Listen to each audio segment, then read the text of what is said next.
Funky. Hi, everyone. Welcome to 2025 and the Paranormal Pride. I'm your host, Denise Pridemore, and my co-host, Ron Pridemore. Hello. That guy. We're happy to have everyone back, and we're so glad to have made it through the new year. And we are hoping to have a great year of programming for you on the Paranormal Pride and Paranormal Nation Radio, not to mention all the other shows on the network. I can't even name them all anymore. There's so many of them. So you're going to have to check on the schedule and see what else there is. But in the meantime, we are going to welcome our guest, Lynda Quirino, back to the show. Hey. I really got to start writing stuff down because, fly off, I just say it, so. From the 51st state. That's where I'm from. That's right. Well, we're not going to go there. I already said we're not going to get political. Hey there, Tom. Hey, Tom, we hope you're feeling better. But we wanted to catch you up on some stuff that's been going on that you inspired us to do a paranormal meetup. Oh, cool. Yes. You mentioned that. I'm so happy that you're doing that. So we started doing that and we are on, let's see, we did it September, October, November, December. So we've done it 4 months and every month we've had new people show up. Awesome. It's kind of cold last month because we were doing them outside. Oh gosh. And so we're doing another one this Thursday at 7 p.m. And we got an upgrade. I changed the picture on the invite, and I think it really resounded with the people who live here. Nice. It was I took a picture of, we have this drawbridge that turns for the trains so that they don't have to take the drawbridge up. They just turn it. Nice. And that night that we were out there, they had done fireworks. So it was really spooky looking. And it was all smoky. Yeah, it was all smoky. It looked like fog. Yeah, it looked like fog. And we're just walking down the boardwalk and I go, oh, I got to take a picture. And it looked really creepy. And if you look at the picture on Facebook, it looks like it may have been AI generated, but it's not. I took it with my cell phone and my daughter did too. She took it too. And she goes, mine didn't turn out, but mine did. And so I decided to use that. You showed me the picture right after. I knew what she took a picture of, but it didn't look like it. No, Right. But it's a really nice picture. But the people who live here recognized it. So there's down by where this bridge is, there's a bar called the Beardless Brew House. And they offered us their event space. Oh, wow. That's awesome. And because it's going to be maybe like 38 degrees on Thursday night, we couldn't do it outside. And our friend Mark Elliott Fultz, he sold his shop. Yeah, That's the main reason. Yeah, he got rid of his shop at the Pea Ridge Flea Market, so we couldn't really do it there anymore. And we're upgraded. We got a bathroom and heat. So and in the summer, air conditioning and no bugs. Nice. That's wonderful. So the main thing. So that was the first thing that happened on Friday. Somebody sent me a message, or Thursday, somebody sent me a message and said, offered that space to us. Nice. I was like, wow, that's great. Well, Friday afternoon, we have a monthly meeting at work called Ghost Story Time with Denise. Cool. I know. And as I was getting ready to hang up, I got a message from the local newspaper. First 5 minutes. And they are interviewing both Ron and myself and Mark on the meetup. So next month in February, we might even have a lot more people than we do now because it's going to be written up in the newspaper.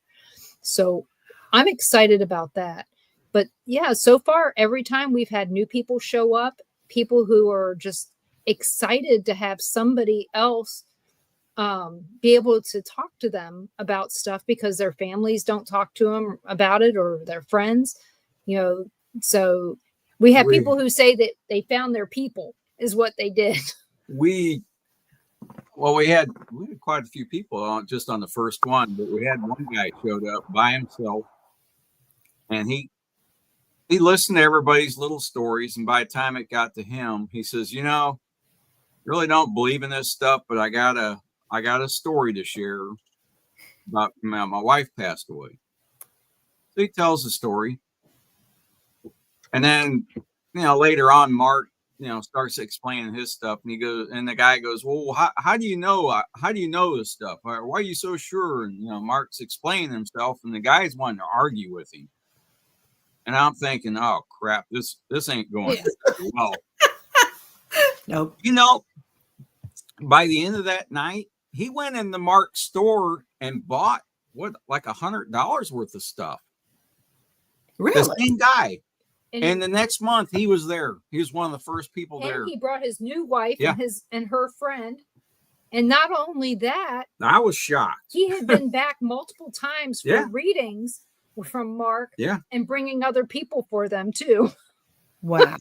Yeah. So needless to say, I was ready to pounce should I have to stop anything. But hey, Crystal. Hey, Dan and Kitty. Yeah, we love you guys too. And so that was one of the, it was really nice to have that happen. But then when some of the people come back multiple times, and it is so amazing once you get to learn everybody's names, and you can actually say, hey, I know her, or hey, this person, this is what we know about her. And well, we need to set up some investigations. A lot of people are wanting to investigate. They've never done it. And sometimes that's hard. It's hard all the time because we have sometimes 100 people plus come to the meetings, and they all want to investigate. They all want to do something, but we've kind of conquered some of that because we have paranormal walkabouts, I like to call them, because you can't have a major big investigation happen when you've got 100 plus people. Right. That's ridiculous. But you can take people to purportedly haunted locations in your area that are public places, and have them kind of tell them the stories, obviously, and then have them experience the atmosphere of a haunted place. And that's always a really good thing too. People are really open and receptive to that. So, yeah. But where the brew house is, here's a key thing that the lady said. She goes, "You're not going to believe this." There's always, you're not going to believe this. Yep. And it's like, you just offered me your space for a paranormal meeting, and you're thinking I'm not going to believe this. Mm-hmm. And she said, we have a ghost here. My boss doesn't believe it, but we have a ghost here. And this is in the old historic part of Milton, Florida. Right. And just down the street from there is a hotel it used to be a hotel. It's now a lawyer's office that is purported to be haunted. Right. And then there's a location down the street from there on the other side of the street that is the Imogene Theater, also haunted. Then you go down the street a little bit from there. Yeah. And go down a little bit from there, and you've got a beauty shop that used to be the morgue of a funeral home. Ooh. That is haunted. And the person who worked there was a serial killer that she used to work there, but she died, and they brought her back and did her, prepped her there, and she's buried in the Milton Cemetery just down the road. Have you ever heard of the love letter killers? No, but they did a cold case show. Remember the show Cold Case? Yes. On it. And then there's a bunch of different podcasts that have done things on Martha Beck. And I forgot the guy's name all of a sudden. But that's down there. So we've got like a little haunted downtown. Maybe I can get with the Historical Society and see if they would be willing to give us a tour guide. Do you know what? That would be fantastic. And you'd have even more people coming because honestly, every year we pair with the Historical Society and the town of Georgina, where I live, and we do what's called One Dark Night. And that is amazing because our pioneer village up here has a lot of stories and a lot of the houses are really active. So we get so many more people that are interested in, coming to the meetings and participating and all of that. And they love going on paranormal tours. I know I used to love going on paranormal tours. I still do, but that's another story. But yeah, if you could do that, if you could get in and, do some tours of various haunted buildings, that'd be awesome. And actually, a couple of times we've had contests where we've contacted a local business. We did an antique mall about 10 years ago. And we said, listen, we'd love to have a little contest, and our team would like to bring 5 people that win this contest to do an investigation. And I'm telling you, at that meeting where we held the contest, everybody was excited, and we chose 5 names. And they went with us and did an investigation and had a really great experience because half of them have only seen, those pieces of equipment on TV shows or whatever. So they got to hold, a K2, and they got to see what an SB11 spirit box was all about. And they were thrilled.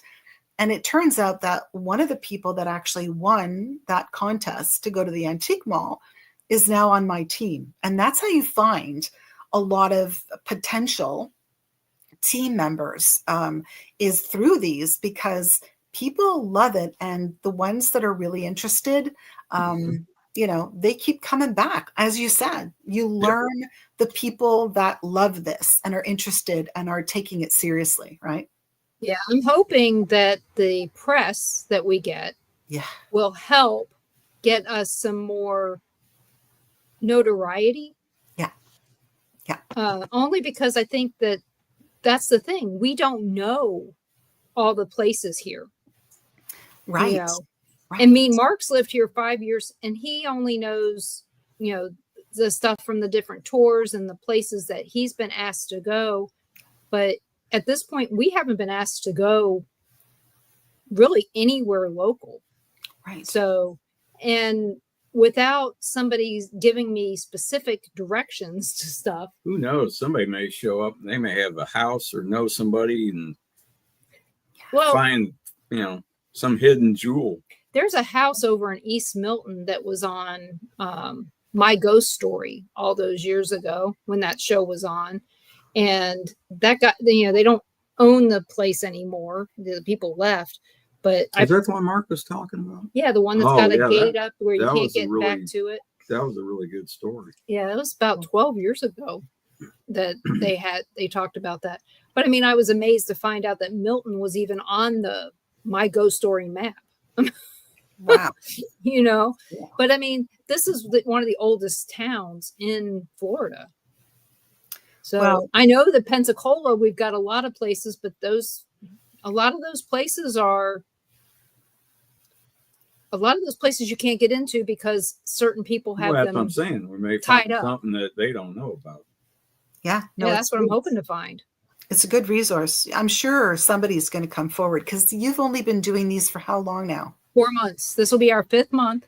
And we have people tell us places all the time. Yeah. But again, when you're talking to somebody, you can't go, hold on, let me write this down. Right? I know. And we can't record. No. Because we're never going to go back and listen to it. Yes. Yeah, but you can have, and we've done this on occasion too, a suggestion box at the front. So when people come in, we have index cards and pens and things, and they can write down suggestions on sort of, where or what they want to talk about at the next meeting. So topics to discuss, as well as, where they'd like to go, or, have you heard of any weird kind of urban myths, or, do you know of any locations that people have said throughout the years that are haunted that you might want us to check out? And it's helped a lot, like a lot. I'll have to do that. Yeah, every meeting we've had, I've asked everybody at the end, I'll ask them, is anyone here interested in investigating? Yeah. And just about everybody raised their hands. Yeah, just a couple people There are said, some I didn't think that were that interested. They were just, out to tell a story that, something that happened. Yeah. And I thought that was all, that's why they're there, but next thing you know, they're saying, yeah, they'd like to investigate. Yeah. It's amazing. And we had one guy, him and his family swear they encountered a Bigfoot. And then when I said, you want a paranormal ghost hunt? oh, hell yeah. Oh yeah, we want to do that. I love it. Like, okay, I didn't know. Well, what's funny is that I met his wife at the hairdresser. The hairdresser, the haunted hairdresser? No, my hairdresser is not at the haunted place because I didn't know about the haunted place when I found my hairdresser. But what's funny is I walked in and we're sitting there, we're talking, and the lady goes, "Your voice is so familiar." I love it. Like, really? Why? She goes, "You look familiar." And I was like, okay. And I go, "Do you watch ghost shows?" And she goes, "Yes." She goes, "That's it." Oh, yeah. Yeah, I get that too. It's fun. Yeah. But I mean, in Kansas, I was used to it, because people all knew about that. People saw us all the time. Ron would run into people at Walmart in when Topeka and everywhere. And me, heck, I could just be walking through the grocery store and somebody will see me and go, "Oh, we know you." I'd be working on the machine and somebody come up and say, "Hey, you're the guy from the Sally house." Yep. Like, oh, yeah. I am. Forgot about that. Remember faces, not names. Yeah. That's funny. I went through and I was cleaning up stuff and I came across a whole bunch of people's names that had given us names from the Sally house. And it's like, well, these are useless to me now. I can't do nothing with these. Well, no, but you'll find something. I know you and I know you. You'll find something here for sure. Oh, yeah. There's a lot down here. I mean, just in this area. Yeah. People have been telling us things about down by a river where there's some stuff. And they said, you're not supposed to be down there at night, but just take a fishing pole and they don't question you. I love that. Like, oh, okay. And, but yeah, there's all kinds of different things. The college is supposed fake fishing license. Yeah, the fake fishing license to go with it. So it's like having the orange tip on the end of your gun. I'm faking. Yeah. But UWF, it's the college our daughter works at, has a couple haunted stories out there too. We might be able to at least talk them into showing us around. Yeah. No, seriously, that's fantastic. And honestly, when you start doing meetings, it's incredible how many people start coming out of the woodwork, right? And it's funny how it just kind of grows. I love that. I really love that. We actually were holding our meetings at one location and it got too small. Like it was ridiculous. So last year, we were having a real problem because we thought, well, hell, it's only constructed to hold about 77 people. So when, of course, 100 people would show up, we were stealing the chairs from the funeral director's office and the lunchroom because we had it at a funeral home, right? Yeah. So we had to put everything back. It was crazy. It was nuts. So we thought we can't keep doing this because this is not good. Fire codes are there for a reason, right? Yeah. So anyway, it would just so happen that we had a paranormal walkabout at one of the local cemeteries in the summertime, and the other funeral home in the town that I live in, the director came up to me because she went to the walkabout and she said, "Okay, so if you're looking for another location, we have this great location and they actually can house about like 200 people in their main room." So we transferred from one funeral home to another funeral home. So wow. It's awesome. So now it's big and it's bright and they've got a great sound system and a TV we can hook up our laptops to and show pictures. And it's like a dream. It's amazing. So once you start doing these and people start showing up, you do get some people who just come out of the woodwork and say, yeah, let's get involved. And Yeah. and they give you these locations that you can have your meetings in for free, because really you're doing a great service in your community. You really are. Yeah, it's bringing Well, it's people good to for their them business too. too. Yeah, I'm sure they're going to eat some food or drink something while they're there. Yeah. Yeah. I mean, it helped Mark. I mean, when we were having it there, there people were buying stuff, right out of the shop. Yeah. And normally he's not open No, on Thursday nights. no. So, but yeah, we're very consistent. We do it the second Thursday of the month for the first 10 months of the year. And then the last 2 months we do it the first Thursday because of holidays. Wow. So, because, there's too much stuff between, these dates that if you don't do it early in December, you're not getting it done. Yeah. Well, that's true. So, I agree. I mean, even we could actually even forego December altogether. Yeah. Next year, possibly, because that was our smallest meeting so far. But we did have some new people show up. Yeah. And Anastasia, her story blew us away. She was, I wasn't going to come. And two of the people had just seen it that day and were driving through and decided to stop. Wow. It's like, what are the odds? That's really cool. The only thing is we had to call the meeting because it got cold. Yeah, I get it. But at least we weren't in the wind. That made a big difference. That could make a difference. I mean, here, there's no way in hell that we could ever have a meeting outside, especially in the wintertime, but that's another story.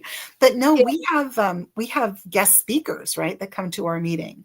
And when we started to do that, I noticed an uptick in the number of people that would come to the meetings, because, when you're doing things like inviting, Reiki masters and death doulas to your meeting, people are interested. Like, what the heck is a death doula? And, what does it mean? And what experiences have you had? And they're truly interested in that kind of stuff. And they really come because of, curiosity too.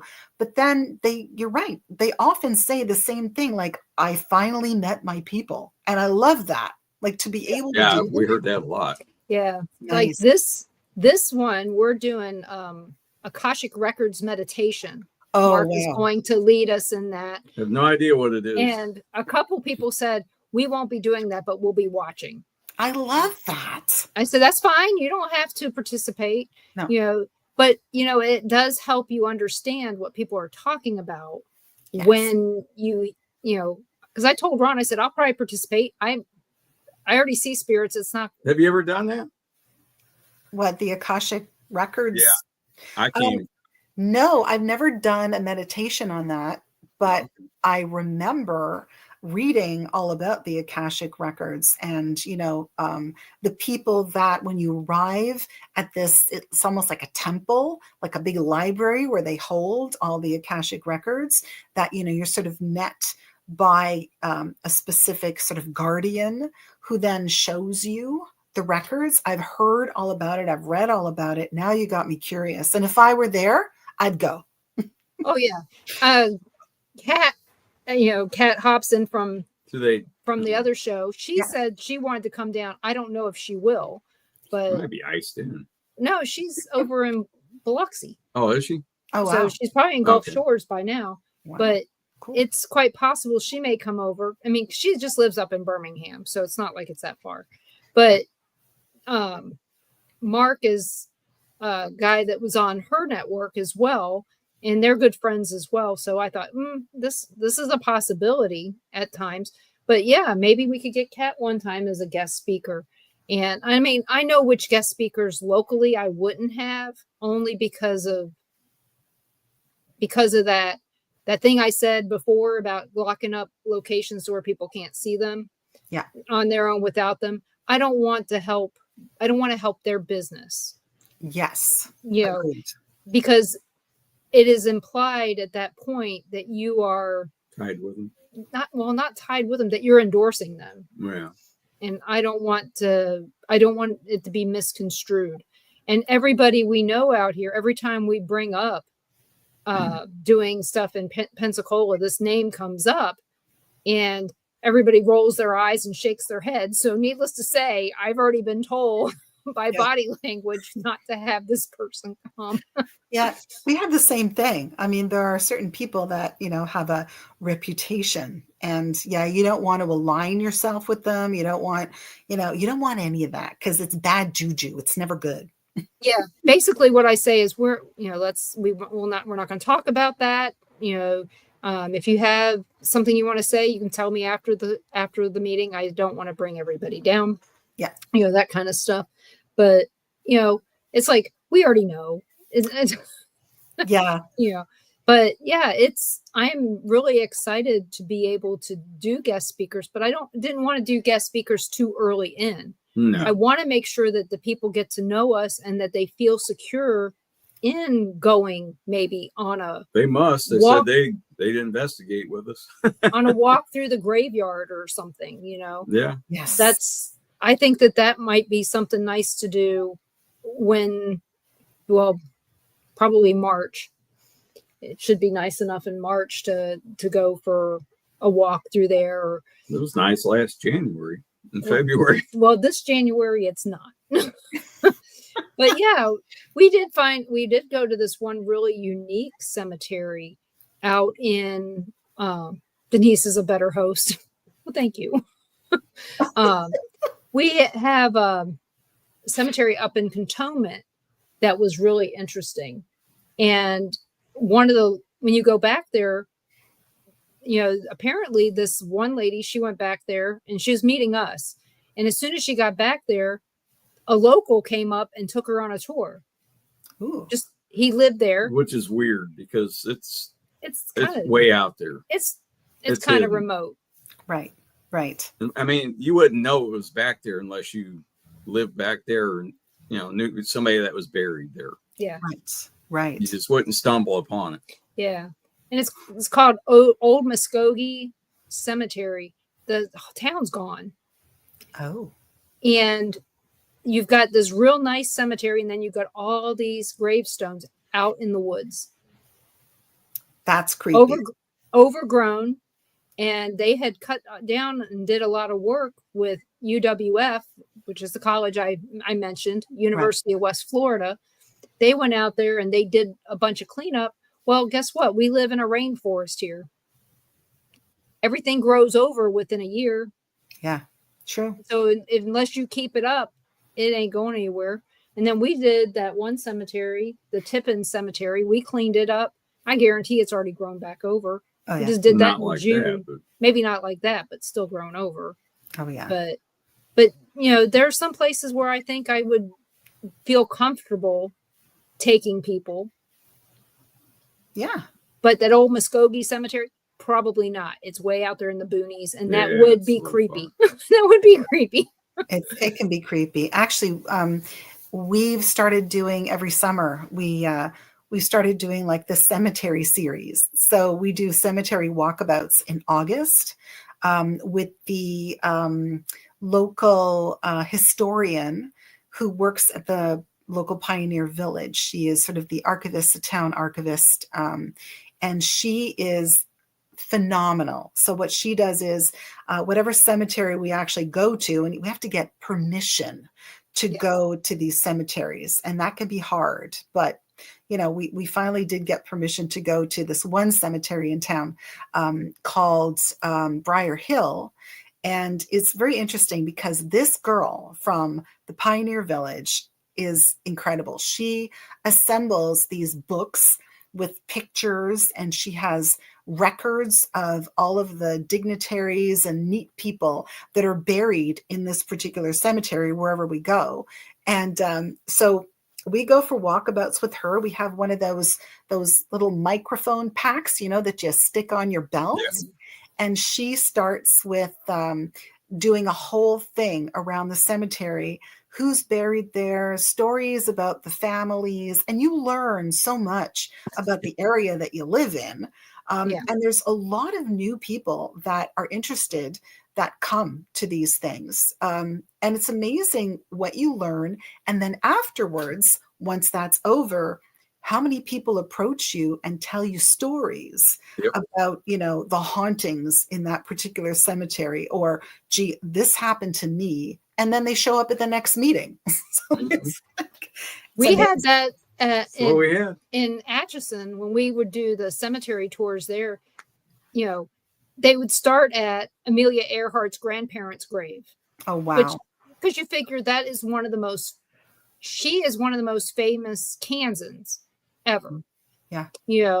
And they would start there, and the lady that was doing the tour, she'd say, one of the questions I'm asked the most is Amelia Earhart buried here? Really? and she just she goes, yeah, she goes. She gets it every time. Yeah. She goes, I roll my eyes and say, no. That's it. And walks I love that. No. But what's great about cemeteries is the iconology and the things about how the stones tell you a story, not just their names, but the stories that it tells. Yeah, for real. They would ask that. And so, and Kat, welcome to the show. It's nice to have you here, and Happy New Year to you too. I hope your cats are doing well. And we have a question for you.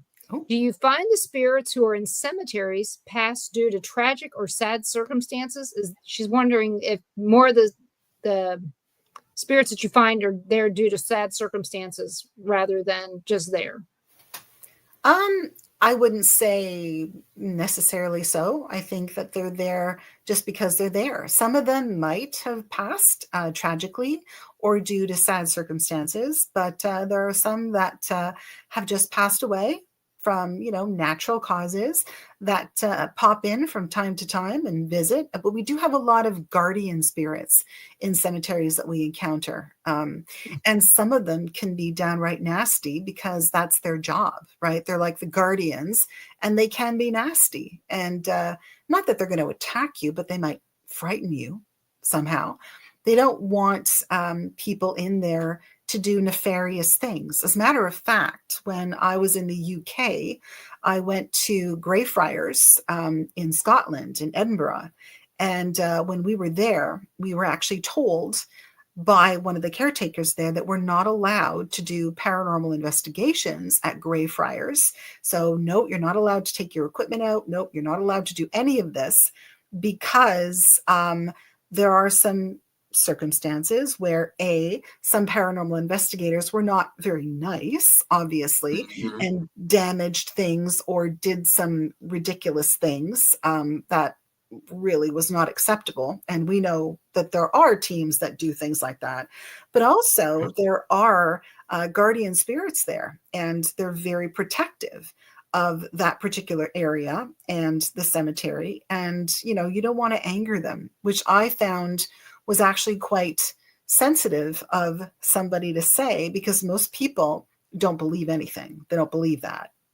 But he was absolutely certain. He said, no, you don't want to anger anyone, and you don't want to be disrespectful. So if you're in a cemetery and you're doing investigations or walkabouts or whatever, we always say when we first enter, you know what, we know that there are guardian spirits here, and if you are wandering and you're afraid that we're going to be disrespectful, we're not. And if anyone is, they will be removed. So yeah, you have to. I mean, you just have to. So that means you're not supposed to walk up to a grave with dowsing rods and say, Mr. Johnson, were you sleeping around on Mrs. Johnson? You're not supposed to do that. No, hey, not really. He just gave the guy the dowsing rods. It wasn't us. I love it. That's funny. I didn't expect it from these people. Yeah, we were walking around the Atchison Cemetery. It was the very first time that they asked us to go along with Liz was doing the tour. And she asked said, bring all the dowsing rods from the Sally House. From the Chamber of Commerce, basically. Yeah, she said, just bring them. And we're going to have you guys. 20, 30 people there. Yeah. And she said, she had me demonstrate how to use them. And we asked people, would you like to use them? Would you want to walk around? And most of them did. And these people, they took them reluctantly. Yeah. And the guy had him down by his side the whole time. Him and his wife were always dragging behind. Of course, we're people herding. And I was always, come on, keep up with everybody. Right. They hardly said a word even to each other. They're real quiet. They're just really slow. So we get toward the end of the tour. Well, we come to a part where there are two former politicians Senators, that were actually buried next to each other that hated each other. They were different parties. Well, they didn't know. They think it was, I don't know, because they thought, well, they didn't get along in life. Maybe we'll bury them next to each other in the afterlife, and who knows? I don't know if they did it as a joke or what, but it got everybody laughing, and it got those people laughing. Well, when they all moved, they just stood there and turned, they stood there and looked, and they were kind of laughing. And I said, well, come on, let's go. And the guy looks at his wife. He goes, should I ask? And he goes, can I ask a question? I was like, yeah, go ahead. So he takes the dowsing rods. He goes, am I holding them right? And he walks up to this gravestone. It's a Mr. Husband and wife, the Johnson. And he goes, now keep in mind, they hadn't said anything this whole tour. That's almost 2 hours into it. He holds the dowsing rods and he looks at his wife and goes, Mr. Johnson, did you ever mess around on your wife? Yes. And he goes, oh, that's not good. He goes, Mrs. Johnson, did you know Mr. Johnson messed around on you? Nope. He goes, oh, Mr. Johnson, you in trouble? Yep. I love it. Sorry. It's always the quiet ones. Oh, it was funny. Yeah, it's always the quiet ones. Yeah. So I just laughed my ass out like, oh, that was good. I never would have thought of that. I love it. We saw them later at the Sally House. Oh, yeah. But, we had some really interesting tours doing the graveyard, and there was a walking tour that we did as well. So, I mean, we have, at least in our case, we have a pattern that we can follow. Yes. Or a structure from doing those in the past. Yes. So I think it'll be interesting. Oh, Kat says there's a spirit in the community cemetery across the street from the military one in Antietam, and the spirit there is nasty. Is a nasty so and so. Yeah, nasty. Yeah, we'll just leave it there. So, which reminds me, you said nasty so and so. Here's something funny. Yesterday when we took the kids out, Nolan's 3, and he's got a little lisp. He's not very clear when he speaks. And I was pointing out the witch's hair. From the trees? Yeah. Love it. So you can only guess where this went. Yeah. And he's yelling every time we walk by a tree, bitch's hair, bitch's hair. Oh, no. Piper. Yeah, Piper, our granddaughter, almost fell over. But it was like, because I know what he's trying to say, I think. Yeah. So I had to tell their parents, I had to send them messages and go, hey, Pipe, he learned a new thing. So if you're driving through Milton and there's witch's hair, just be aware that that's what he's saying. Oh, he'll point it out. Because he's very detail oriented. So he will point it out. Because, I mean, after he found it, every time we saw it after that, he was pointing it out. Right. So, yeah. And like I said, he was saying it at the top of his lungs. So all the people, luckily there weren't that many, could hear him. But it was like witches, witches. Because I didn't want to, you don't want to accentuate what he said. No. But it's cute as hell, though. Kat, have you investigated any, not Kat. Kat asks, have you investigated any Civil War areas? No, being in Canada up here, no. However, there is an opportunity that I have coming in April where a local person who's doing paranormal tours throughout the world, really, is doing one in Gettysburg. And I'm kind of interested in going. So could very well be. Yeah, I thought you'd been to Gettysburg. No, that's what we talked about. No. Going in July, so that we could all meet up. Yeah, and, I'm interested because it's something I've always wanted to do. I've always been really interested in Gettysburg in particular, just because it's one of those bucket list things. But I'd be really interested to, to go to some lesser known areas to see what's going on. Yeah, I've always been interested in that. I mean, for example, I do have relatives in Philadelphia, and they have said to me on occasion, especially when I was little, there's ghosts in them thar hills, and we really should go and look for them. And I thought, yeah, that would be fun, just to do sort of unknown areas. And those areas were also related to, lesser known Civil War incidents and battles and things like that. So Right. I don't know. I've always been interested in that. So yes, We had do it. We checked out some in Kansas. Yeah. Little ones like Mine Creek. People were like, Yeah. or it was on the military road between, Fort Scott and Fort Leavenworth. Wow. So it was on that road. We lived not too far from there, but we also had Merdocine that was down there, which was prior to the Civil War, but it started the Bleeding Kansas stuff with James Brown or John Brown. James Brown had nothing to do with it, but John Brown did. Good God. Yeah. So, but John Brown also had a house in Osawatomie that, we all know about. But, when you think about John Brown, you think about Virginia and Lawrence, Kansas. But, a lot of people don't think about it outside of that. Yeah, he was everywhere. Yeah. I mean, it's just like Frank and Jesse, James, they were everywhere. Mm-hmm.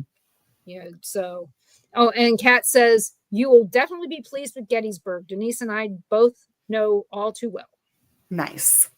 Hey, nice. Susan. Susan and Mike. From Lima, Peru. Oh, nice. Hopefully you guys make it back to Kansas or make it back to Missouri. No, they after come back now. After all that crap is gone. Wait till winter's over. Wait till the snow plows go through anyway. But you got a chance to see it though on Friday and Saturday, possibly. Snow plows. Now you don't want to know about snow plows. We're surrounded by snow plows here. Oh yeah. Well, that was what we were talking about before the show. Oh. We don't have snow plows, so I don't know what they would do if we happen to get anything. Wait 5 minutes. Wait till the sun comes out. Yeah, wait for the sun to come out and they'll be gone.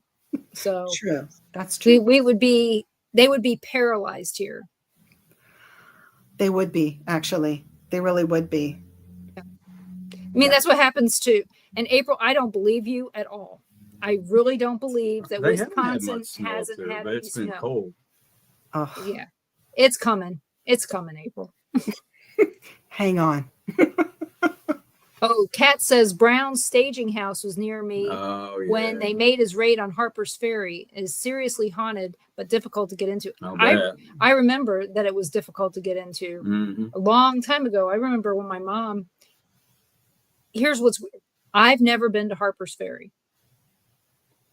My mom went with college, left us at home with the babysitter. Oh, gee. Yep. So I've never been there, but I've heard a lot about Harper's Ferry, and that's on one of my bucket list places to go. Neat. And mostly because of the Civil War. Right? Yeah, I've been to Antietam on school field trips, but I don't remember much about it. I mean, the last time I was there was probably 76 or 77. Ooh. So, interesting. Crystal, you haven't had much snow? No, you're getting some. Yeah, you'll be getting some soon.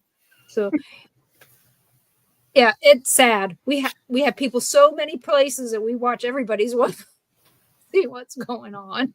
Yeah, April won everywhere. April won the coldest day last week. When I was looking at everybody's weather, she had the worst weather out of all of them. Oh no, the people that we were watching. So, well, just earlier today, there was one person that actually we had worked on her case, and she had contacted us through Facebook and she lived in somewhere, I can't remember the name of the town, but it was in California, and moved recently. We've kept in touch with her. She's originally from Africa, immigrated, lived in California for years, and then moved to North Carolina, and now is freezing. And they had snow, and her daughter, who's 21, had never seen snow before and was so happy with the snow. But then this poor lady said, yeah, well, I couldn't go to Walmart because I don't want to drive in the snow. I've never driven in snow before. Can you imagine coming from Africa, moving to California, and then now being kind of riddled with snow? That's got to be a shock to your system, no? Yeah, we had a friend that I worked with from South Africa. Her name was Rotundo. And she said, she goes, I've learned how to drive in the snow. She goes, but until I moved here, she goes, I didn't know what snow was. Oh my God. It's crazy. So, but I will tell you, until these people can learn to drive on a sunny day, they don't need to be out driving in the snow. No, that's true. That is true. It's true. I tell you, people here can't drive in the rain. So I remember because my parents used to have a condo in Florida, and we would go there every year. And I still remember my dad, who was the most mild-mannered man, the swear words that would come out of his mouth when we get in the car in Florida. Oh my. Yeah, it was never good. So Kat has another question. She says, do you find more activity in historical places than ordinary homes and towns? Wow, that's a good question. I'll tell you, it depends on the places. I mean, you've got ghosts and spirits absolutely everywhere. I can say that we do a lot of residential hauntings. And some of them are incredibly active, and it's the land, of course, usually on where the house sits or what the property is sitting on. But having been to the UK, oh, look at that cute cat. Having been to the UK, I can absolutely tell you that there's layers. When you get to a place that's that old, there's so many layers of history that, if you're a sensitive person, you really can pick up on that. Because, here in Canada, we're not as old a country. And yes, it can be active, but when you're in Europe and you're in that kind of atmosphere, boy, do you ever pick up on that layered activity. So I don't know. I think it depends on where you are. But certainly, yes, old and historic places tend to have a lot of activity if you're sensitive to it. Yeah, I don't know. I think it's half a dozen of one and half a dozen of the other. I mean, I've actually done a lot of residential hauntings that were quite active, and I have been to historical locations that weren't that active at all. So it just depends. It makes you wonder, though, in some of the historical locations, if they haven't been cleansed so much. Yeah. Cleaned so well Right. that things are just wiped away. Yeah, but I mean, things do come back as well. Yeah. And that's something that, a lot of people don't understand. So they figure that, once they've cleansed a building, this building is clean. No, I don't mean that way. I mean, just basically, they clean the stuff so much that that. Yeah. Well, that's true. Not there anymore. Well, that's true. Yeah. They're kind of like, we disinfected it. We're going to keep disinfecting it. I mean, there's this one place that we saw. It was Cove Fort. It's at the end of Interstate 70 in Utah. Okay. The beginning is in Baltimore. Okay. So I've been the whole thing at this point now, but I didn't know I'd done the whole thing. I didn't know it was 70 when I was a kid, but yeah, we were at the end of it, and we stop at this place because there's nowhere to go to the bathroom on Interstate 70 at this point. You've got all these little stopping points, but we decided to stop at Cove Fort. This place was built in the 1800s as a way station between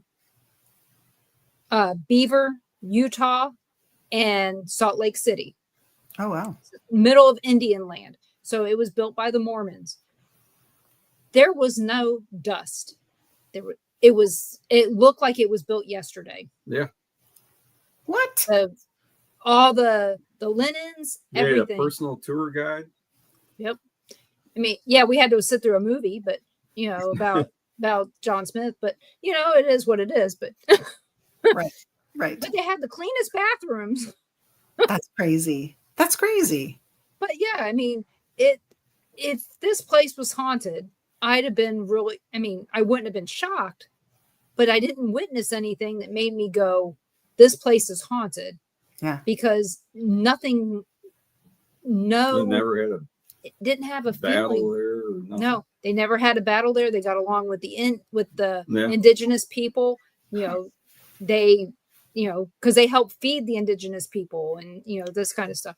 So it was different than it was in Missouri, where they were stealing from everybody there. Here they were given to everybody, so a whole different ballgame. But yeah, it's like you would have thought that you would have felt something. Somebody had to have died there. Right. But you didn't feel, like I said, you felt like it was built yesterday. That's so weird. I mean, that's so weird. We look at the places in Gettysburg and Washington, D.C. and Baltimore, and things look a little bit more worn. Yeah. Yeah. And that you didn't see the wear and the tear. Wow. So I smelled the Lysol. Well, I don't know, but that was their job. I mean, these people said that, they had to clean this area every day. Well, and they did. And I would assume that cleanliness is, I guess they're volunteers. Yeah, they're volunteers. Their cleanliness was next to godliness, I guess. That's crazy. Yeah, it was. I mean, if you were obsessive compulsive, this was a great place to work. Oh my God. And that's weird because when I was in England, we were at this haunted pub, and it was called Ye Old King's Head Inn. Of course it was, right? Yeah. But it's so weird because, you're standing next to the foundation, and it says, this foundation was, placed in the year like 12 something. And you're thinking, are you kidding me? Like, this is insane. But this place was interesting because it's part of what they have on, I think it's YouTube, called My Haunted Hotel. So it's sort of open 24 hours a day, 7 days a week, 365 days a year. So they have cameras in the upstairs where the inn part is, and they've kind of made it into this paranormal investigation kind of mecca, where they've decorated the rooms so they're all very spooky. So they've really zhuzhed it up, if you get my drift. They zhuzhed it up. So they've got like the most, I like that. It's a real word, I know, I like that one better. It's just a real word. But yeah, so they have these beautiful beds with canopies, and they have one room that's full of, presumably haunted dolls and clown dolls and freaky things, and upside down crosses nailed to the wall. So they're really into this. So they've made it up into this really interesting, place to do your investigations. So they rented it. Yeah. So they rent it out to paranormal investigators. And it's very interesting because my personal opinion is, if you're going to do that and it's already haunted, you're going to invite all kinds of rogue spirits and all kinds of things in there. And of course, just because you have all these investigators with these tools and all of this, I mean, you're going to invite all kinds of stuff in. And honestly, I have never had an experience like that in my life, because in the first bedroom that we were in with the group that we had, and we had some equipment as well, and we were on a tour, we were using some equipment, and I was kind of, hanging back from the crowd. So I was beside this beautiful 4-poster bed. And in my head, I was saying, yeah, well, let's see what this place has, right? Well, it was interesting because not only did all of the equipment go a little bonkers, but I actually, and there was nobody behind me, I actually got banged in the back of the knee. You know, when somebody wants to trip you, right? Yeah. I got banged in the back of my right knee and kind of lost balance. And I turned around, and of course, there was nobody there. And I said in my head, yeah, don't do that. And then, of course, it happened to the other knee. And I said again, don't do that. And of course, when everybody was leaving the room, I was next to the bed. I'd moved up a little bit, and something smacked me so hard on the head. I've never had a ghost smack me on the head that hard in my life. Because you were ignoring it. Exactly. And I was pissed off at it because I really didn't want it to trip me, and I was really ticked off. So it told me in no uncertain terms that it didn't like me very much, and it smacked me in the head. And this one girl that we were with witnessed the entire thing. And you know, when somebody smacks you on the head, you kind of look. And I did that. I looked up, and it looked like there was a hand that was retreating or retracting into the ceiling. And when I looked at the ceiling, it was a ceiling. I mean, there were no, trick anything. I mean, there's no trick anything in this place. So obviously it's real. And obviously I really ticked it off, because I'm telling you, the next few rooms, it was following me, and it didn't like me very much. So you can really attract a lot of stuff when you do, those party tricks and all that stuff, and you bring in all kinds of haunted things and people with all kinds of equipment, and you make it look really authentic and spooky. And I thought, I don't know if I like this very much. I have to say, it's probably the same theory that I have about when you go to a haunted location, that you are putting it out there. Your intent is to see a spirit or to have spirit activity. And you knew that you were going on this tour, and the spirits decided, hey, this is what she wanted. This is what we're going to give her. It's weird because I wasn't sure if anything was going to happen. So I was very skeptical from, moment one. That's it. That's usually the problem. Yeah. And I mean, that's just who I am. It's like, show me what you got. And boy, did it show me what it had. My head hurt for the next day. It was that hard. Like, it was that hard. Yeah. Yeah, Crystal says she went to a pub called that in London. In London. This was in Chester. Yeah. Yeah. Really weird. They have a lot of haunted pubs in England. Oh, of course they do. Spirits hang out where there's spirits. Oh, yeah. And I would love to go on a haunted pub crawl. Just saying. Actually, I think that's one of the things that they said that we were going to do in Ireland. Ooh. I think that's one of the things that they said. Some distillery. No, there was actually it listed in there a pub crawl. Love like it. 3 or 4 or something like that. So, and then let's see, we've got another question. Oh, Kat said something really important. I'll get to that in a second, Carl. Just leave it up there. She said something that was really. She said, Kat said when we were talking back about the historic locations and stuff like that, she says, indeed, there are layers of spiritual activity over the years. So to only focus strictly on one time frame while investigating is not being thorough. Right. And I see that all the time in places where they focus. I mean, this happened to us, and Tom was there.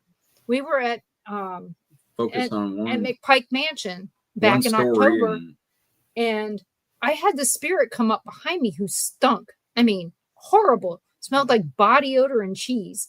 And it was horrible. But he wasn't from the time frame that the house was built, and the family that they focus on all the time was there. Right. It was more from the time when the house was vacant, and vagabonds or vagrants or homeless people, whatever you want to call it, could have been staying there. Staying in there. I mean, there was also drugs. People were doing drugs in here at one point. And I asked the spirit, I said, what is your name? And I got Mike, and it came across the spirit box as Mike. And I said, what is your favorite song from the 1970s? And it came out with Elvis Presley. Okay. So obviously a spirit not from the 1870s, more from the 1970s, and they did not want to focus on that. Wow. And I kind of got discounted by some of the other people, but the other medium that was there, of course, she didn't discount it because she's like, I smell it. She goes, I don't know what you it two is. are the only ones out of all of us. Oh, it was horrible. And, you can smell body odor. Yeah. It's not good. But, and I could see this guy, but they didn't want, it was one of those things that, let's go back to this time frame. Let's not stick with the 1970s. Let's go back to the 1870s. I mean, it is what it is, they show the results to you, right? Yeah, we didn't. Yeah. So, and here's Kat's question. She says, have you ever encountered a spirit that had you yell at them to leave a location, that yelled at you and said, get out of my place? That I had to yell at them or they had to yell at me? I don't know. I guess either one. Yeah. Or both. Yes. Yes. Oh, that you had to yell at to leave. So you had to get rid of some? Yeah, something followed me home. We were testing our new equipment at a cemetery, actually a Keswick cemetery near where I live. And we had some new pieces of equipment, and we're not like a really equipment heavy team. So we decided, we're going to just test out this equipment. So myself and the assistant director at the time, we took our equipment there. And we had some nasty spirit interactions there, like really not nice. So coming through our spirit boxes, we had things like, F off and telling us nasty things. So at one point we just said, you know what, do you want us to go? Obviously you're being nasty. And they said, yes, leave. So we thought, okay, fine, we'll leave. So it started to rain. And it was starting to rain quite heavily. So we grabbed all our equipment, and she got in her car and I got in my car. I came home, and normally I'm really good, right? I get out, and you know what you do. You say, listen, if anybody followed me, you're not allowed in my home. You cannot follow me in my home. This is my personal space. And I always do that, but I didn't do that because it was rainy and crappy and I was tired and it was late. And I just wanted to get inside, and I did not do that. So I got inside, and I'm brushing my teeth, and the rest of the house is sleeping, and, everybody's snoring. And I finally crawl into bed, and I close my eyes, and there was something standing next to the bed. And I thought, oh, crap, right? Because I knew immediately. I thought, oh, great, I have a Klingon, and this is not a good thing. So I just said, okay, you have to leave. You are not welcome in my home. And I literally heard it say to me, well, I'm here already. And I just said, no, you need to leave. And my poor husband, who's been used to me doing this forever, he just kind of stopped snoring and listened to what I was doing. And I just said, no, get out. And I cracked the window open and I said, leave. You see that little area? You just go. You're not welcome here. You get out of my face. And it did. And I thought to myself, how freaking lucky am I? Because there are people that are not as lucky, and I must have been really good because I'm a mild-mannered person. So for me to actually say to something, get out of my face, and for it to actually follow my directions, my kids don't even do that. It was a miracle. It was like, thank you, because that was a little scary. And I did have to yell at it. I tried really hard at first to kind of convince it to leave, but then I had to yell at it. Well, I'm surprised your husband didn't get up and leave. Yeah. He is hilarious. I at least pack my stuff in the morning. Let me get a good night rest. He's hilarious. He puts up with me. I don't know how he can. I don't know. I mean, this year we've been married, 39 years?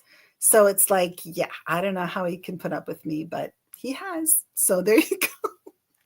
But he's not into it at all, huh?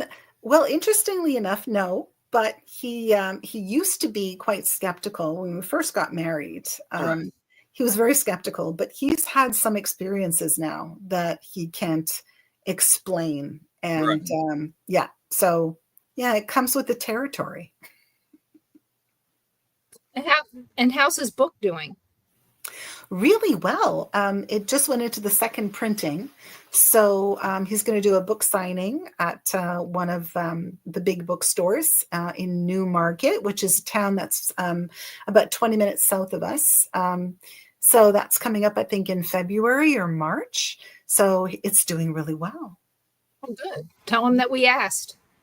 I definitely will. He'll probably be surprised that we remembered. I think it's awesome that you remembered. Thank you for that. That's cool. I remember random crap. I actually remember all the stuff that's not really important. You're All right, a good, who's your you're favorite a good hockey Trivial team? Pursuit person. I want to play Trivial Pursuit with you then, because you probably would be really good.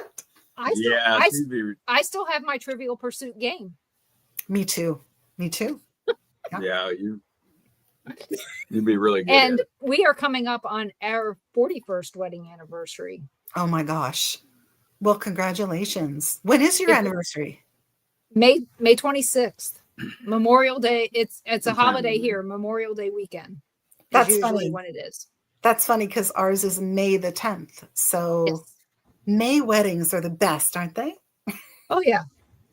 So, and see, Carl's birthday is that same day, and Kat Hobson, her anniversary is the same day. Wow. And then another friend of ours, her anniversary is the same weekend as ours. Fun. And she got married that weekend because I told her that I thought, at least this way you were guaranteed to always have the time off. That's true.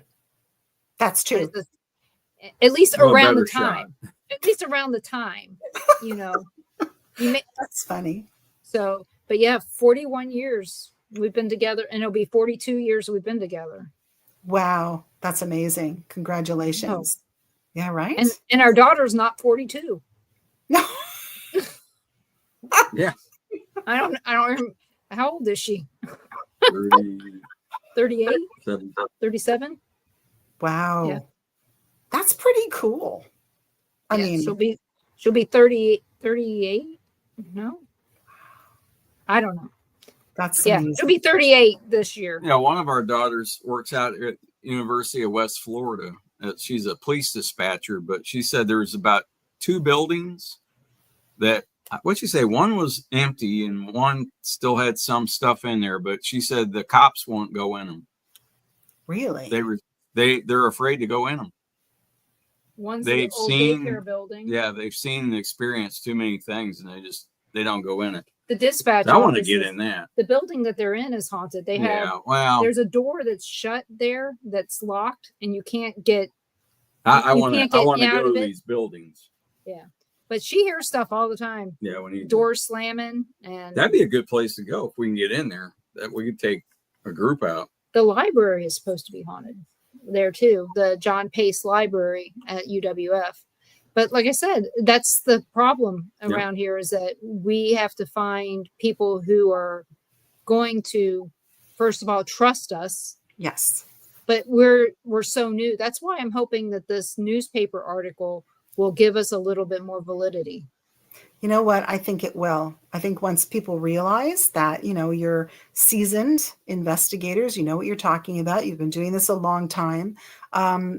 I think that's a good thing. And I think that'll, do you well, and people will, kind of invite you into their territory, if you will, because it is kind of like a territory, right? Yeah. Well, the good news is we have been invited into the territory of Panhandle Paranormal. We are honorary members of that.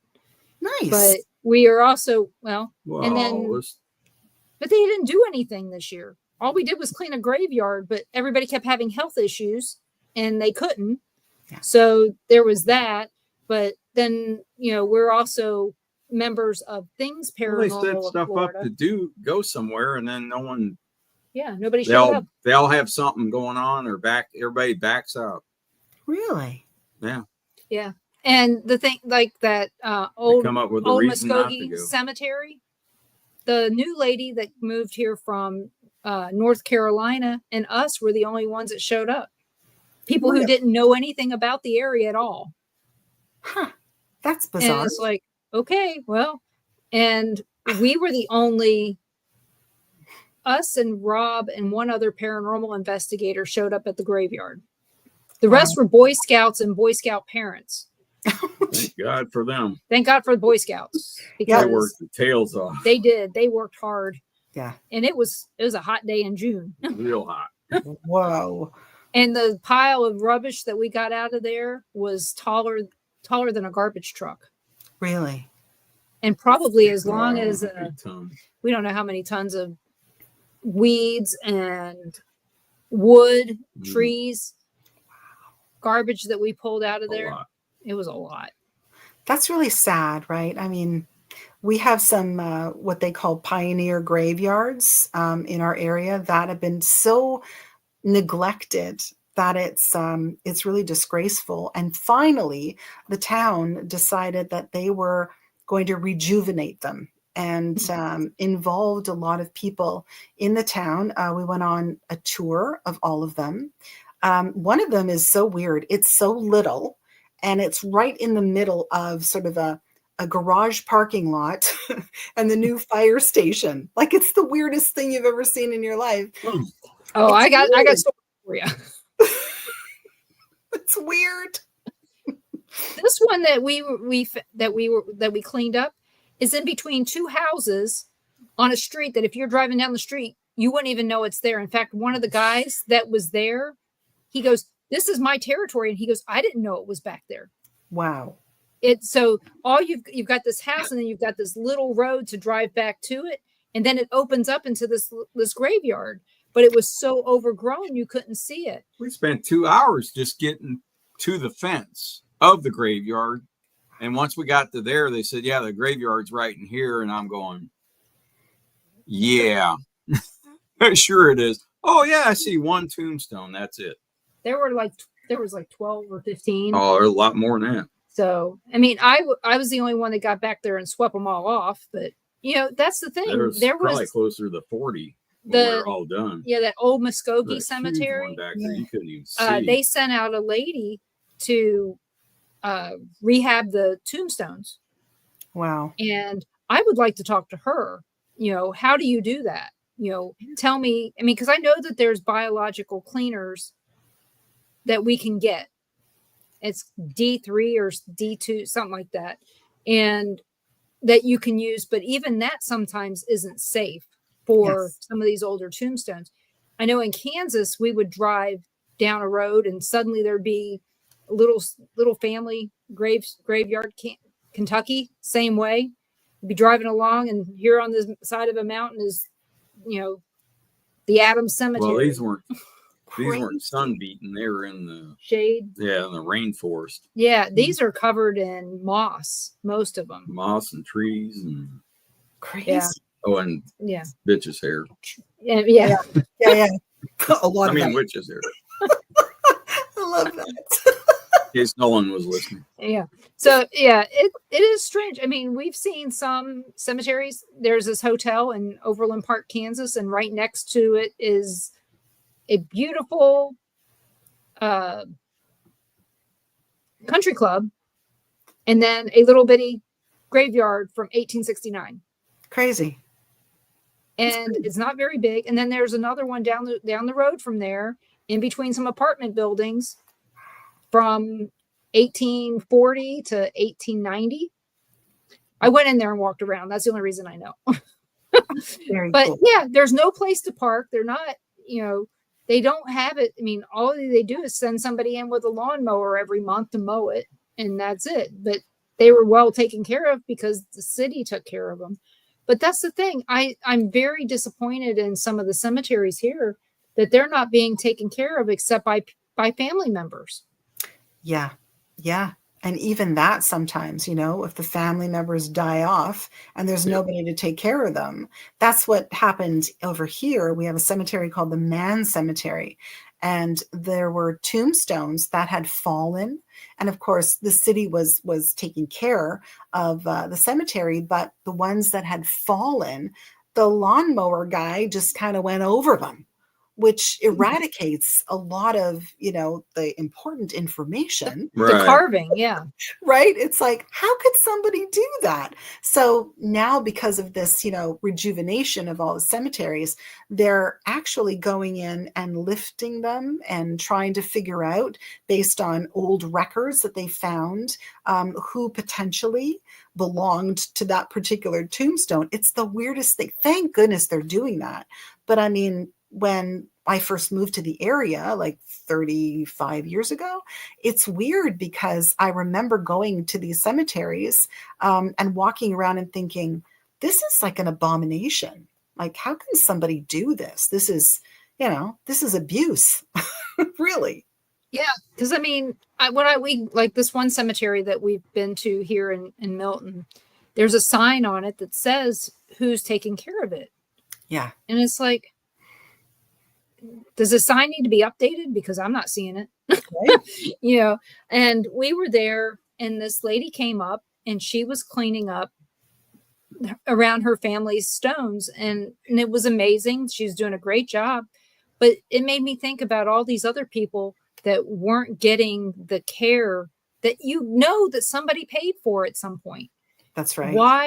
Why do we not care about these people? They died. They helped out with somebody somewhere at some time. I mean, it's not like it's a pauper's grave. No, that's so And even true. if it was, they wouldn't let a pauper's grave go to waste like that, most likely. No, it's interesting. And what I found fascinating was the last cemetery walk that we did. Melissa from the town, she shared information which everybody thought was hilarious, because you're talking about pioneers, so they had come from God knows where. In our case, it's mostly England, and they came and they had to clear the land in order to build. So in some cases, their death records said cause of death, and it was tree, because a lot of times, right? Mm-hmm. A tree fell on them or whatever, and it was death by tree. And you don't see that these days. Well, during hurricane season and tornado season, you do. You do. Exactly. But still, it is rare. Yeah. That's what's... Well, that graveyard we went out to in Vegas, or Nevada. Oh, yeah. Next to the Clown Motel. That one was neat. They had what? When the mine cave in, they lost like 20 something people. Yeah, and every one of them had their cause of death, that this was from the mine cave in, or then heart attack or what. I mean, every tombstone said what they died from. It did. It's a lot of them died from heart attacks, but I've never seen heart spelled so many different ways in my life. I didn't know you could spell it that many ways. I love it. Really? It was. Well, they could. Educated. Well, yeah, they couldn't spell very well. No. Interesting. Most of these miners did not go to school. No, that's they true. didn't that's have. Pretty obvious. Whoever was chiseling. But yeah, I saw somebody on Facebook posted the Clown Motel the other day. Yeah, it was a neat graveyard. And I said, they go, yeah, we're going to be staying here, and it's like, I'd stay at the Mitzpah. And I said, no. And I said, that graveyard next to it, that's much more interesting than the Clown Motel. Oh, yeah.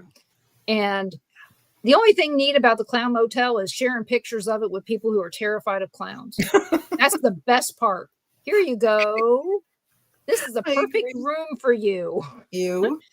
But no, they sent me a message and told me about another hotel there in Tonopah.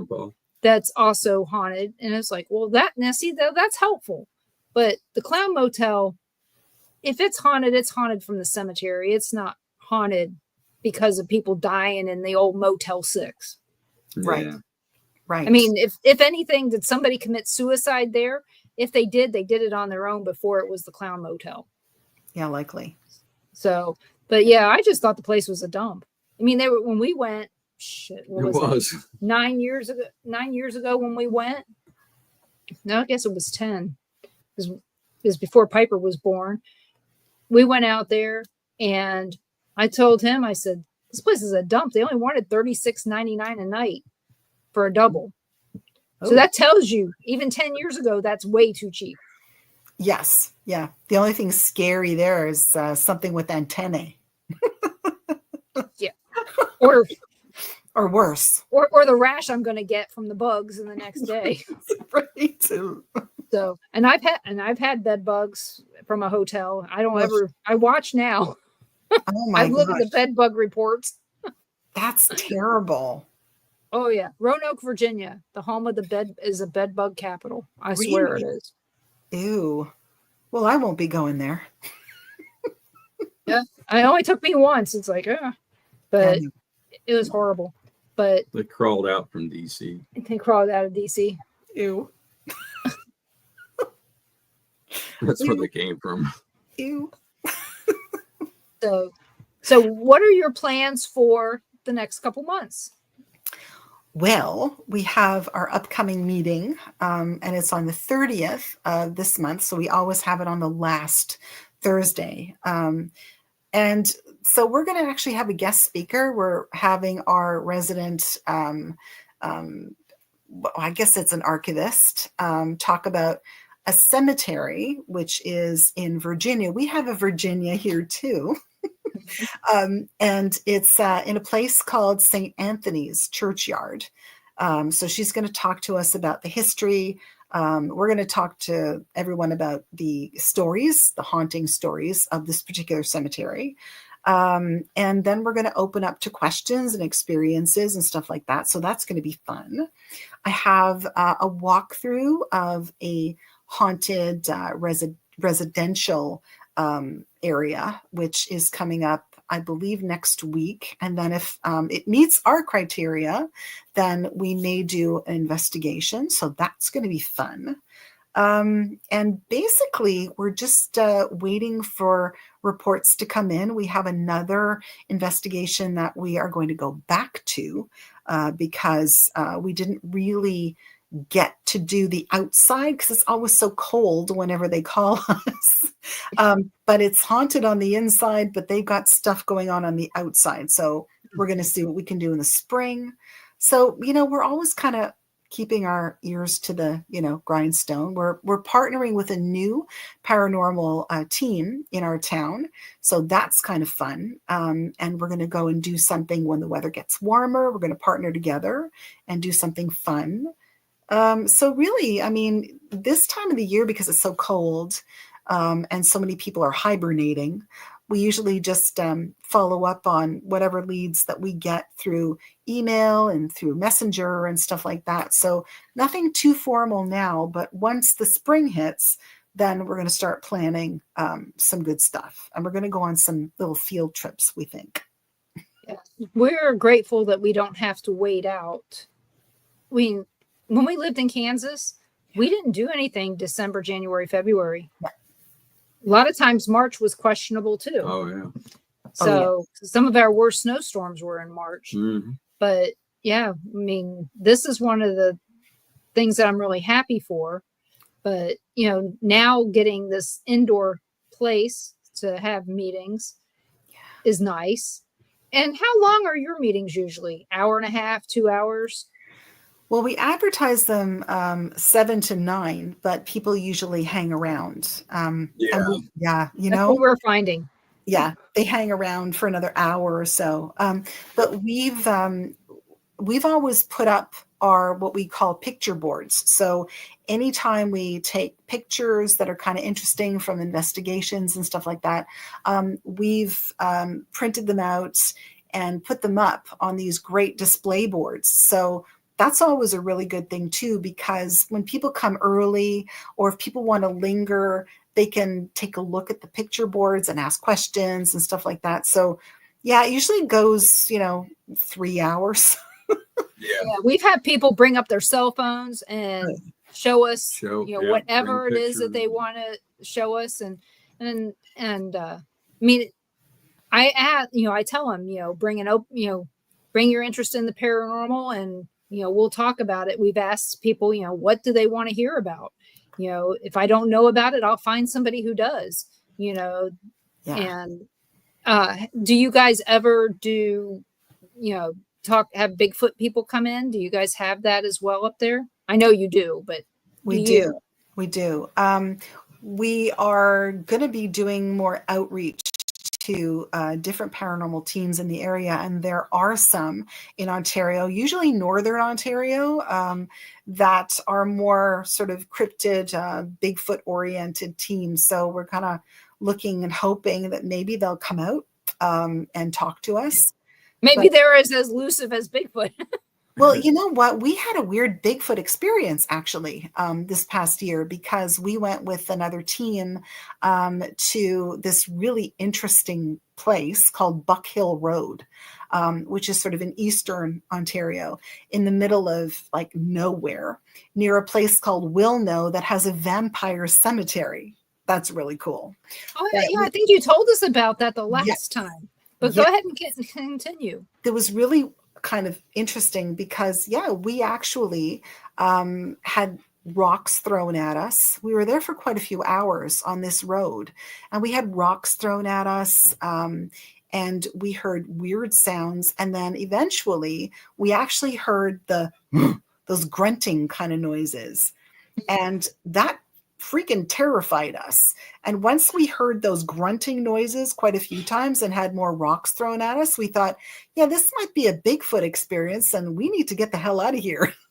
So we just got the hell out of there. And right, when you're on an investigation, when it's time to leave. I mean, you just know.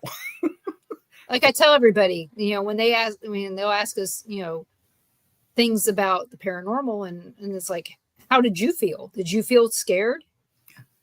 And if they say yes, well, they said, well, then you need to follow your gut. If your gut's telling you you're scared, you need to get the hell out of there. Yes.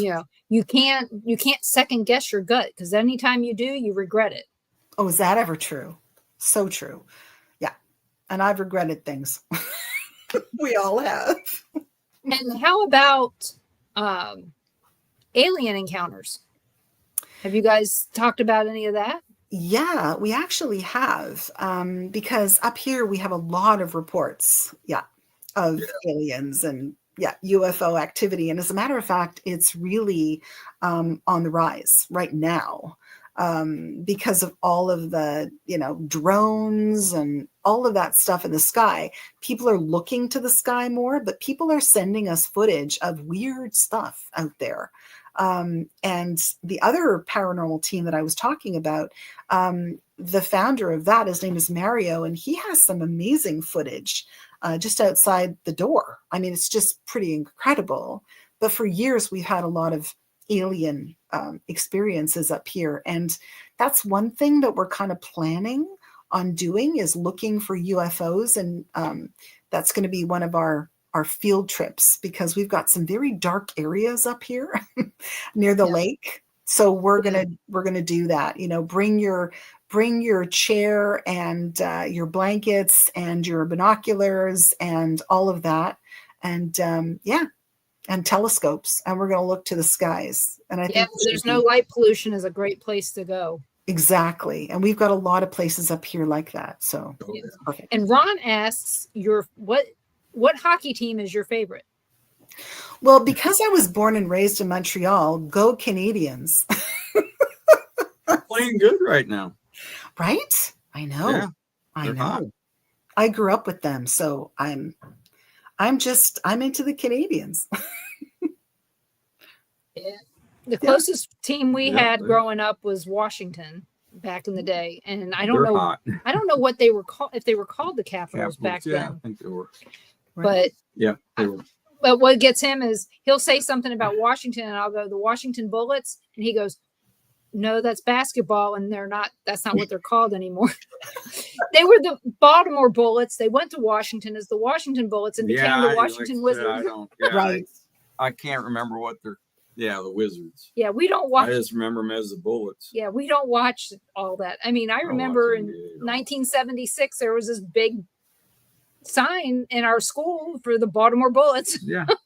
I love it. Totally and utterly politically incorrect now. Oh, well. But you know what? Having moved from Montreal, Quebec to Ontario, I mean, I'm still a Canadiens fan. Will always be a Habs fan. But it's so funny because they all hate me here because now up here, you're supposed to like the Toronto Maple Leafs. Yeah. But I call them the Maple Laughs because that's all I do is laugh at them. So. Yep. Well, Yeah. now Ron won't be able to watch them again without thinking of that. Right? The Maple Laughs. Maple Labs. Yeah. Don't ask Ron to say Minnesota. Oh. So, yeah, we won't ask him to say it on air. Okay. We won't do that. Okay. But I would like to thank you so much for coming on. And where can everybody find you, Lynda? You can find us on Facebook, Georgina Paranormal Society. You can also go to our website, georginaparanormalsociety.weebly.com. We have a free website, so that's fun. And you can find us on pretty much anywhere. If you Google Georgina Paranormal Society, we'll be there. And you also have a podcast now, too. Yes, I'm the co-host of Paranormally Speaking on the Paranormally Speaking channel on Facebook and on YouTube. So that's a lot of fun. We have a lot of really cool guests, and I think you were a guest on that show too.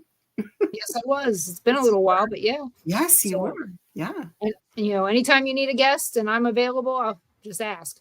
Perfect. But I would love to have you come back again in a few months and catch you up on what's been going on with the paranormal meetup and find out what you've been doing. Perfect. And let's see, guys. I have for tomorrow night on Paranormal Nation Radio, Not So Normal. Our guest is going to be Michael Norton. We're going to be talking about, he's a deliverance minister as well as a counselor. So he has a lot of information that he can share. It's going to be multiple books written by him. And he is just a great wealth of knowledge on all kinds of things, especially religious, he's multiple religions. Just keep that in mind. So not just one. Mm-hmm. And then next Monday night, at 7 p.m. on Paranormal Pride. I was going to say Paranormal Nation. On Paranormal Pride, my guest is going to be Mike Hatcher. And he is a very opinionated paranormal investigator with lots of things to share, not just paranormal. So it's going to be really interesting to hear what he has to say. A lot of what he has to share is going to be more along the lines of Christianity. So it's going to be really interesting to hear his take on stuff. So I'd like to thank you guys all for coming and listening, and make sure that you're checking us out on Dark Realm TV on Roku and Amazon Fire Stick. You guys can go out there and download the app, $4.99 a month. If you buy the year, you get 2 months free. And you can find us here everywhere that you're watching us now. You can find us anytime, Monday through Friday, or every Monday night, every Tuesday night. So check us out. And if you're looking for a replay, go check out the Paranormal Pride YouTube or Facebook page. And then for the other show, you can still check out the Paranormal Pride YouTube, and you can check out the Bill of Rights for all the replays on any show for our network. So go out there and check that out. And I'll see you guys tomorrow night at 5 p.m. Central with Ron and Carl, and our lucky guest, Mike. So join us, and we hope everybody had a great night. Good night. Good night.